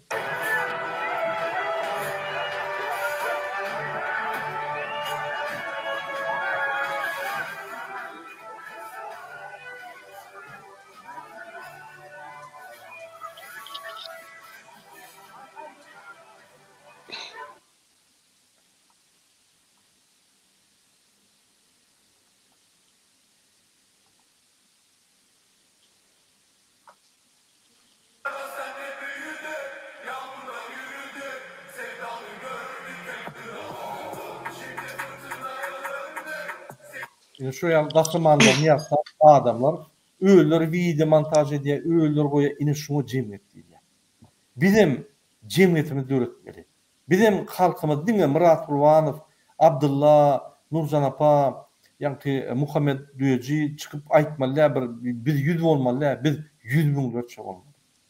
Çykyş et bilmeýän bolsaňyz, sen şu ýa-ni tolkuny gollamaly. Şu tolkun sana adatlyk berýär. Şu tolkun sana bastayan adalet durmuş veriyor. Sen goýulma bolsaň. Sen alawaly şöhrat, alawaly arkadaş şöhrat diýip gyýrylmaly. Onu gyýrylsak biz katastrofa ýetdi. Diýmek aktivistler gollamaly. Şurada ýol berip görmeli. Şurada näýli Türkmenistan düzüp bilýän, düzüp bilmeýän. Şurada mümkinçilik bermeli. Ine şoň üçin men hemmelere ýeni bir erkekda diýen Ramazan bayram namazyna çağa çuwaňyz bilen, ýaşularyňyz bilen barın hemmeňiz. Aýal maşgala aýratyn, gelinler aýratyn, ýaş olanlar aýratyn. Biz Ilaytada ýaş studentlara, ýaş okuwçylara garaş ýaşyrdy. Şolar iň esasy aktiv. Sizin çäreňiz şol. Şu siz çäre gatna bildiňiz, ýa Gurbanyň tärdaryň çäresine gatna bildiňiz. Inni öz çäreňize baryp, öz azatlygyňyzy, öz geljegiňizi alyň eliňizde. Biz size kömek ederiz. Yani men şunu aýtjak boldum Muhammed ağa. Aýdaýyn men bir Türkiýe. Türkiýe bir ul döwlet, bütün Türk milletleriniň bir demokratik döwlet diýip hasaplanýan ýöne gynansaňam Recep Tayyip Erdoğan hukumete gelenden soň esasy prinsibinden biraz daşlaşyp başlady. O da demokratik hem sekular döwletinden dini hükümete karşı başladı. Ondan sonra ödi şahsi hükümetini dikeldip azat saýlawlary ýuwaş-ýuwaşdan çäklendirip öz karşıdaşlarının karşısına namartlyk ýolla bilen çäre berip başlady. Şu bir ýurdy diňe kahar gadaba getirýär, ykdysady çökçünçiligi getirýär. Grajdanlyk urşuny getirýär. Şol üçin men Recep Tayyip Erdoğan'ı yüzlenjek bolýan. Öz pälinden düşdünne, ýurdyň içinde öňkü däp bolşýanyk. Şo däp boýunça da Türkiýe döwleti, demokratik döwlet bolup, Ýewropa katarına girjek bolup duran döwletleň birdi. Ösen döwletleň birdi, bütün Türk milletleri şoňa gowunyp gelip ýördiler. Ýöne eger Erdoğan yine de öz peýaninin nefsinin eşeği olsa, öz nemesini ayağı direp dursa, Türkiye'nin dargası. Bütün Türk devlet milletlerin Türkiye'deki bolup duran kıyınçılıklara, iktisadi pese düşmekle, virajlarlık kuruşuna hemme kişim kıynanar. Biz şu devletten hem dinar. Şol için Recep Tayyip Erdoğan vakti barka hükümetten gitmelen ağat sayılara şert düretmeli. Hemen yankı bir kanun namartlık yolla bilen öz karşıdaşını türmeye basıp özü yine de prezident bolacaklarına değinmeli, ağat sayılara şert düretmeli. Men Türkiye halkının şeyle kahramanlığını men biliyorum. Ola demokratik kımmatlığına hormat koyyan, şol için hemme zattan geçmeliğini biliyorum. Şu bilenim için Türkiye devleti, bütün Orta Asya'daki diktatör devletlerin esası işlemeye maktatları oluyor. Sebebi şu tay demokratik devlet bolon için, ösen devlet bolon için beyleki halkla şu tak gelip işleyediler. Şolan halkına hizmet etiyediler. Şolan kararlarına seyretiyediler. Yönü Türkiye halkı demokratik devletlerine dastoynuluğunu şehir hareketlerine görkezi ortaya. Şol için bir de meve öz yurdumuzu ötmeğini isteyen oldu. Beyleki halkla gelip bizim yurdumuzda işlemeğini isteyen oldu. Bizim kararlanmada seyretmeliğini isteyen oldu. Kellerimizi kaldırıp gelmeliğini isteyen oldu. Türkiye halkı yani kanunçuluğu koğrap bilmeli. Öz kahramanlığımızı koğrap bilmeli. Bir kanunçuluğu yol vermeliler. Cinayetkarları yurt dolandırmaya yol vermeliler. Şol için şu bize ulu sapak. Türkiye halkı yok. Kovu yaşayıp yaşayıp mitinglerden hemmesi işler vermiyor. Aylığın var, güllüğün var. Öğlerim hükümetin içinde de işler veriyorlar. Yöne geleceğinin aladaf nedir? Çağalarının aladaf nedir? Erdoğan bizim yurdumuzu grajdarlık urşalıp var ya. Demokratiyanı çeklendiriyor. Bizim çağalarımızın geleceğini elinden alacak oluyor deyip şundan ala dedim. Köşelerde bekliyor. Dolayısıyla vatandaşlar yine bir gedek hemmenizi gelin öz kahramançılıkla hareketlerimiz bilen, mescide barmağımız bilen, mescidin övlerine yığınallamız bilen, maşinli oşurda durup şutadı. İyiydi giderli oşurda durup. Talmata deyip demetme. Durun şu köşelerde. Hiç yana gitme. Koy trafik düredim. Şolun hemmesi mitingdir. Şolun hemmesi protesttir. Senin şu tak barmağının öyle protesttir. Ben şu atlam şuna hemme daha tahallık görüp otuyor. Siz şu tak bar bildiniz, verdi Muhammed'in yüzüne bir tükürdünüzdür. Şol için vatandaşlar ayet namazını hükmen var. Sağ olun Muhammed ağam. Bizim efir yapalı tebe vakt 1 saat 30 yaşında vardık. Yine efiri yapanmada bir bugün yetmeyen yapalı. Ben size bir video koyayım. Şu yerde eğer yadınızı düşen olsam bizim hakiki diktatörlerimiz bu onu seyrediyen yani havaları seyrediyen televizyon seyredip havalar arayan diktatörlerimiz, haber veren diktatörlerimiz seyredelim ve şu govu notada ve yani efirini tamamlayalım. Lütfen vatandaşlar.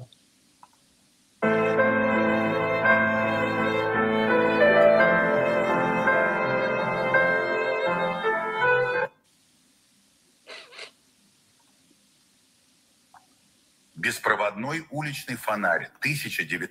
Hormatly vatandaşlar, ine ýalňy siz öňki bizim Sovet Soýuzynyňky türkmen diktatörlerimizi gördüňiz. Awraly, adalatly, hakykatçy, informasiýa berýän adamlar ine şurýaly bizim telewizionyamyzy reforma ederse bir halka hyzmat edýän telewizyon eder.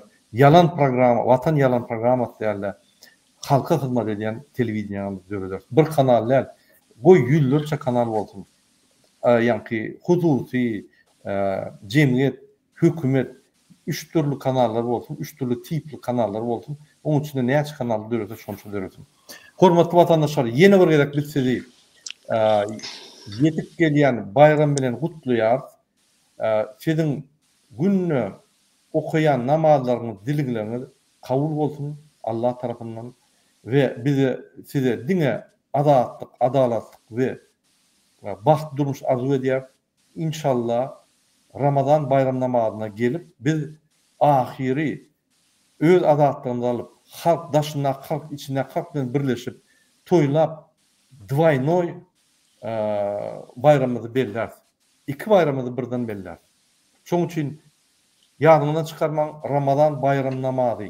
Hemmemiz barmal şöyle.